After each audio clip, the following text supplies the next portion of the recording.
عمر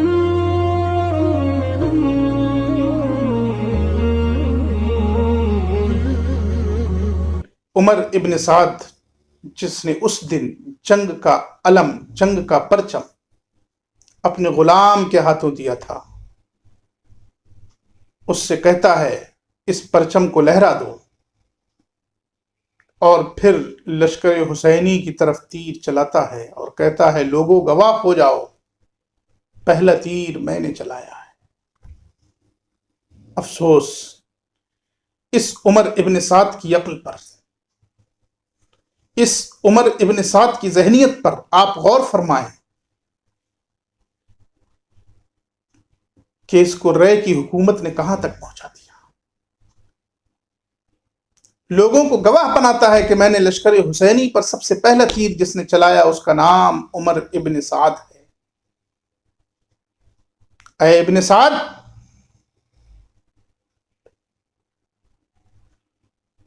تو نے پہلا تیر چلا کر کوئی کمال نہیں کیا،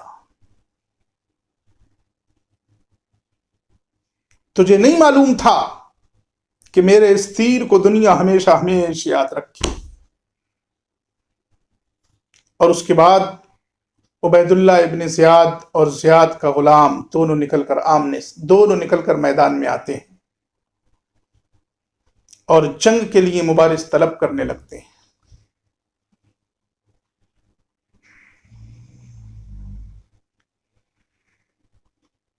ادھر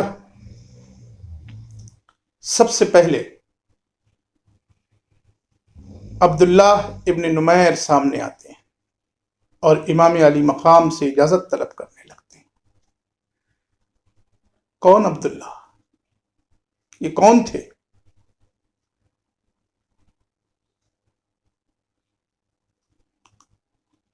جنہوں نے سب سے پہلے امام علی مقام سے اجازت طلب کی اور کہا امام مجھے جانے دیجیے، پہلے میں ان ناہنجاروں سے پوچھتا ہوں، پہلے میں ان لعینوں سے نبٹتا ہوں۔ یہ وہ عبداللہ تھے ابن کثیر کے مطابق قبیلہ بنو علیم سے تعلق رکھنے والے، کچھ ہی روز پہلے کوفہ کے پاس آ کر بسے تھے۔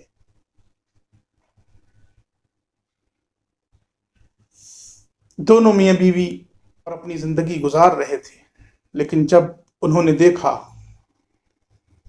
کہ عمر ابن سعد حسین سے جنگ کرنے کے لیے تیار ہو رہا ہے، ہتھیار اور ساز و سامان اکٹھا کیا جا رہا ہے، لشکر تیار کیے جا رہے ہیں، سواریاں باندھی جا رہی ہیں،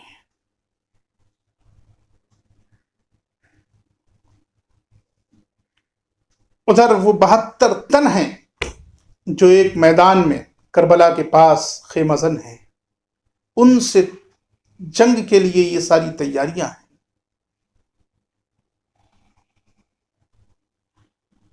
عبداللہ ابن نمیر کے ذہن میں آتا ہے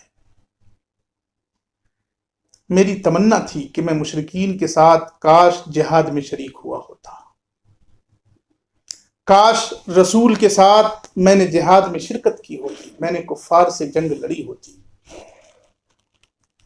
میں بہت دن سے یہ چاہتا تھا کہ مجھے جنگ کا موقع نصیب ہوا ہوتا،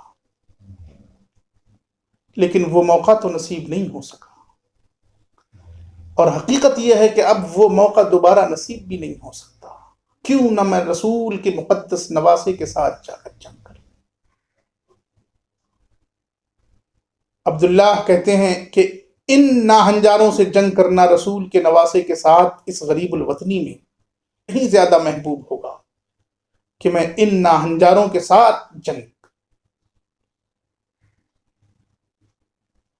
اور یہ شوق شہادت، اہل بیت پاک سے یہ محبت عبداللہ کو ان کے گھر تک لے جاتی ہے۔ وہ اپنے گھر جا کر اپنی بیوی کے سامنے یہ بات رکھتے ہیں، یہ خیالات رکھتے ہیں۔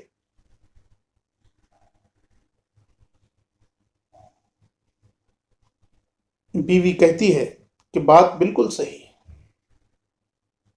آپ غور فرمائیں، عبداللہ کہہ رہے ہیں کہ ان کے ساتھ جنگ کرنا یہ کہیں افضل ہوگا مشرکین کے ساتھ جنگ کرنے سے۔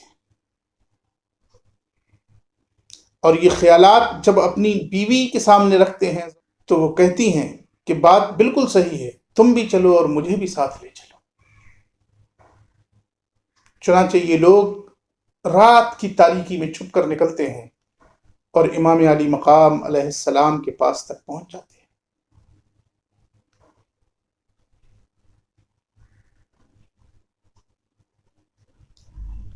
جب تک اتمام حجت کے یہ سلسلے چلتے ہیں تب تک عبداللہ پہنچ چکے ہوتے ہیں، اور پھر جب جنگ کا آغاز ہو جاتا ہے عمر ابن سعد پہلا تیر امام حسین کے لشکر پر پھینک دیتا ہے تو عبداللہ امام حسین سے جنگ کی اجازت چاہتے ہیں۔ ادھر ابن زیاد اور زیاد دونوں کے الگ الگ غلام میدان میں آتے ہیں اور مبارز طلب کرنے لگتے ہیں۔ اللہ کے رسول صلی اللہ علیہ وسلم کا مقدس نواسا عبداللہ کی طرف ایک نظر دیکھتا ہے اور جانے کی اجازت دیتا ہے۔ ہائے آج کیا وقت ہے، ہائے آج کون سی گھڑی ہے، یہ کیسا وقت ہے۔ عبداللہ ابن نمیر میدان میں آتے ہیں اور جنگ کا آغاز ہو جاتا ہے۔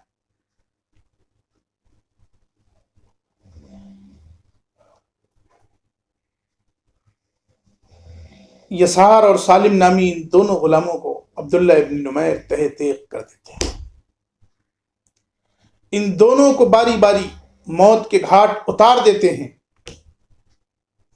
اب جب انہوں نے دیکھا، یزیدیوں نے دیکھا کہ یہ شخص بہادر ہے، کسی ایک آدمی کے قبضے میں نہیں آئے گا، کسی ایک بہادر کے قبضے میں نہیں آنے والا، تو سب طرف سے عبداللہ پر تیر برسانے لگتے ہیں۔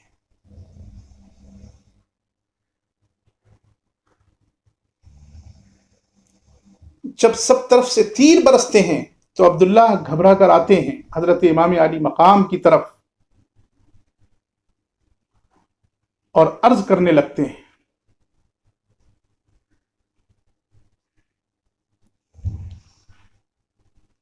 کہ سب طرف سے چار جانب سے یہ لوگ آ کر میرے اوپر حملہ کرنے والے ہیں۔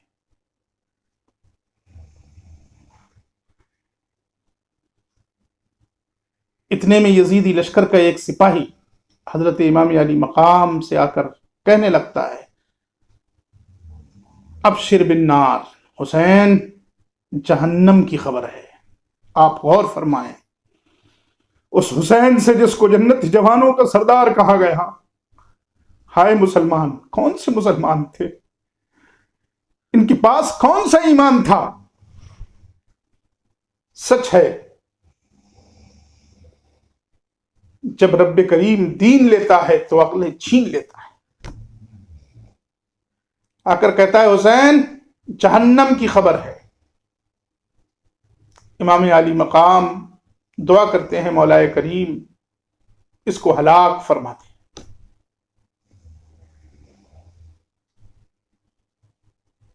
چنانچہ تاریخ میں اس بدبخت کا واقعہ آج تک محفوظ ہے، اتنی بری طرح ہلاک ہوا کہ اس جنگ میں اور کوئی اتنی بری طرح ہلاک نہیں ہوا۔ امام علی مقام کی یہ دعا رب کریم نے ایسی قبول فرمائی کہ اس کو درس عبرت بنا دیا۔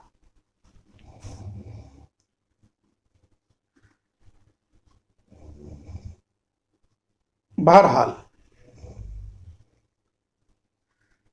جب عبداللہ امام علی مقام کی بارگاہ میں حاضر ہوتے ہیں تو عبداللہ کی بیوی، عبداللہ کی زوجہ محترمہ جاتی ہیں اور کہتی ہیں ڈرو مت، جاؤ حسین پر جان نچھاور کر دو۔ چنانچہ وہ مرد پھر میدان میں آتا ہے اور پھر جنگ کرتا ہے۔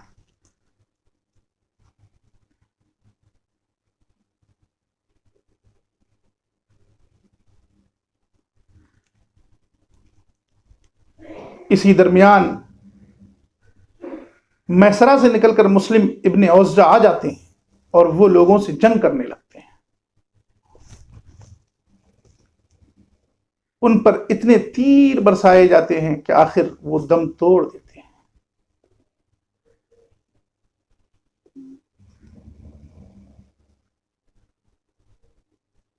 میسرہ کے جو امیر تھے حبیب ابن مظاہر ان کو تسلی دیتے ہیں اور ان کو اٹھا کر لاتے ہیں، امام حسین کی بارگاہ میں رکھ دیتے ہیں.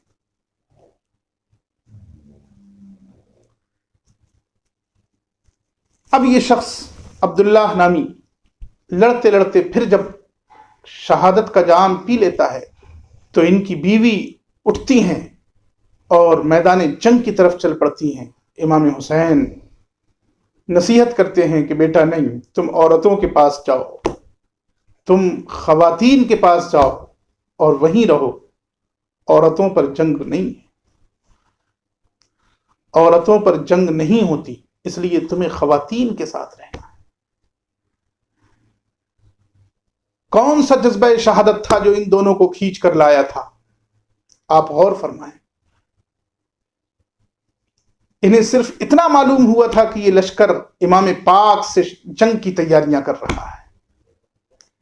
ابن زیاد اپنے سپاہیوں کو بھیج رہا ہے، فوج پر فوج بھیجے جا رہا ہے، اور یہ سب لوگ ان 72 لوگوں کے لیے جا رہے ہیں جو کربلا میں مسافر ہیں، جو کربلا میں خیمہ زن ہیں. ان 72 لوگوں کے پاس اتنی بڑی تعداد جا رہی ہے اور وہاں سے آخر کار آ کر یہ شہید ہو جاتے ہیں.